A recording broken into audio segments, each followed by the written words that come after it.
Halo teman-teman dimanapun berada, kembali lagi bersama Ayu Rati Labuana dan Hati Maulana Arsya, salam satu anugerah. Baiklah, kali ini kami membahas tentang apa yang terjadi di tahun 2023 nanti yang ada di Indonesia ini. Menurut Bang Hatim gimana, apa yang akan terjadi, ramalan yang akan datang di tahun 2023 ini? Apalagi kita sekarang udah memasukin tahun 2023. Tepatnya sekarang tanggal berapa? Berapa ya? 1. Oh, tanggal 1. Nah, menurut Bang Hatim gimana? Baik, salam satu anugerah kembali di channel Hati Maulana Arsya. Dan teman-teman dimanapun berada, bahwa hari ini saya akan mengupas tuntas mengenai ramalan 2023 yang akan terjadi di negara Indonesia. Nah, teman-teman dimanapun berada, mohon maaf sebelumnya saya tidak mampu untuk menyampaikan secara detail berbagai wilayah-wilayah atau pulau-pulau yang ada di Indonesia apa aja yang terjadi, karena kemampuan penglihatan saya yang terbatas ini untuk melihat sesuatu yang ada di masa depan begitu.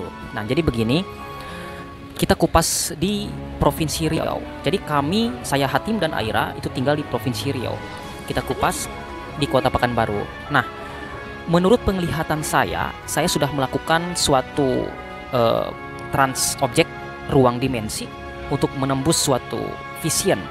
Mohon maaf, untuk menembus suatu gambaran itu untuk menghasilkan suatu vision secara detail. Jadi saya melihat bahwa di Provinsi Riau ini akan terjadi gejolak yang sangat panas, pembunuhan. Contohnya seperti apa? Pembunuhan. Ya, di Kota Pekanbaru tepatnya akan ada terjadi pembunuhan yang kasus ini merupakan kasus yang sangat besar sehingga menjadi sorotan publik di berbagai media yang ada di Provinsi Riau. Ini Riau. Kasus pembunuhan, berarti Pekanbaru menyatakan tidak baik-baik saja dong. Bisa jadi, bisa enggak. Bentar Bang Hatim, Aira masih ambigu nih ramalan yang dibilang Bang Hatim bahwasannya itu tentang pembunuhan.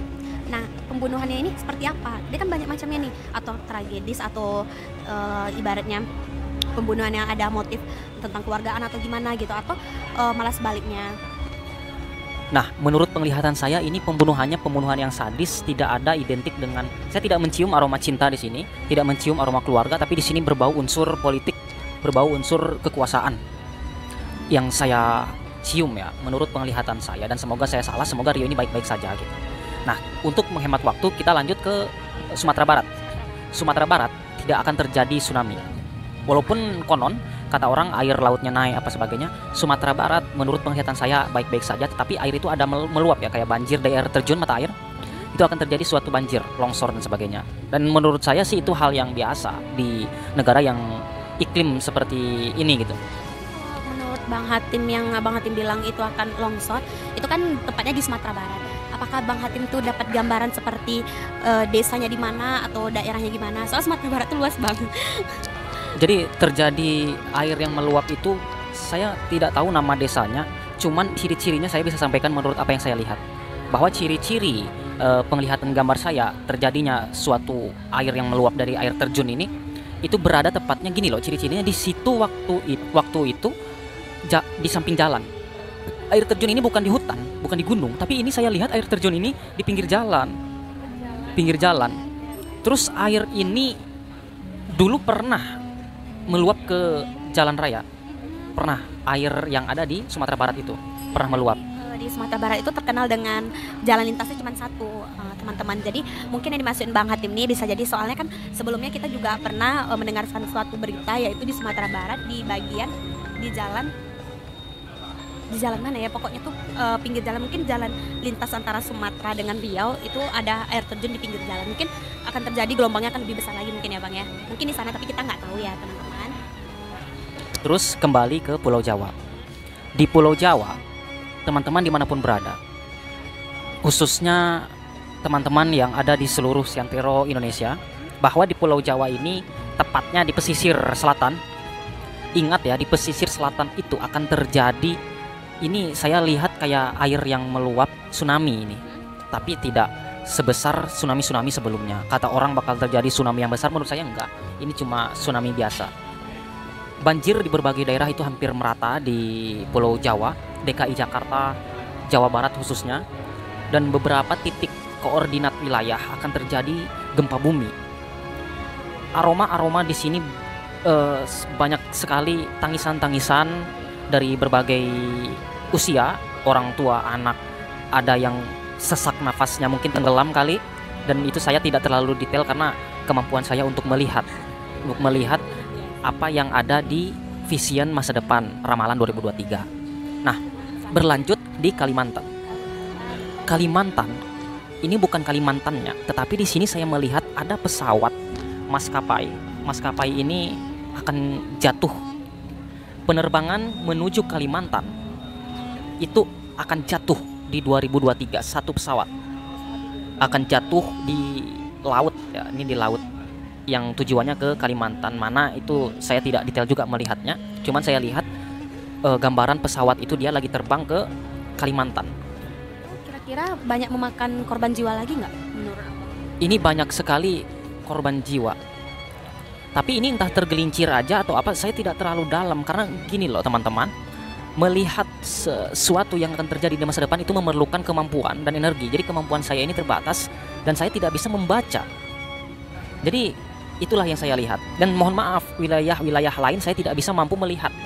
Sulawesi itu saya lihat cuma air yang meluap, entah tsunami entah apa, itu saya udah kehabisan energi ya waktu itu ya. Jadi nggak terlalu detail, cuman air itu jadi intinya air, semua air, tentang air di Indonesia ini 2023. Jadi hati-hatilah teman-teman dimanapun berada, mohon hati-hati.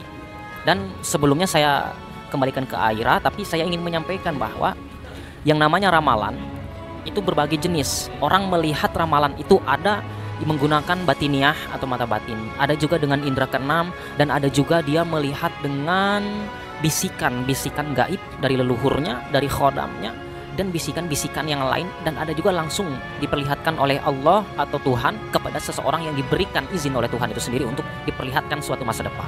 Artinya apa?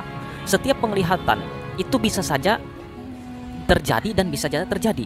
Takdir yang memegang itu hanyalah Tuhan. Kita manusia yang diberikan penglihatan itu hanya melihat gambaran, tetapi di suatu saat kemudian hari itu bisa saja tidak terjadi. Salah satu contohnya seperti ini teman-teman dimanapun berada.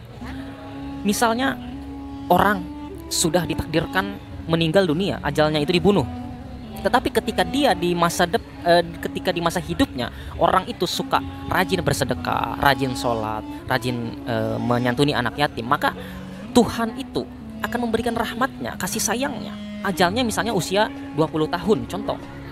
Tetap meninggal seseorang itu tepat di 20 tahun, tapi proses kejadian, peristiwa atau tragedi, skenario kematiannya itu akan berbeda. Yang mana tertulis waktu di takdirnya itu sebelum ia lahir akan meninggal tabrakan kecelakaan. Karena dia berbuat baik di dunia, maka meninggalnya di usia yang sama juga yang tertulis di takdir itu di Lauhul Mahfudz, tapi misalnya meninggalnya karena sakit biasa. Jadi ada perbedaan di sini. Tapi tetap itu akan terjadi gitu loh. Contoh misalnya tsunami akan terjadi di Pulau Jawa, di pesisir pantai selatan. Kalau misalnya orang, bahkan ada satu orang saja, satu orang wali atau siapapun berdoa dan Tuhan mendengarkan dan mengabulkan doa orang tersebut. Misalnya orang ini orang yang baik, orang yang tulus. Ya Allah, ya Tuhanku, jangan terjadi tsunami di pesisir pantai selatan. Itu Tuhan akan mengabulkan kalau Tuhan mendengar dan mengabulkan.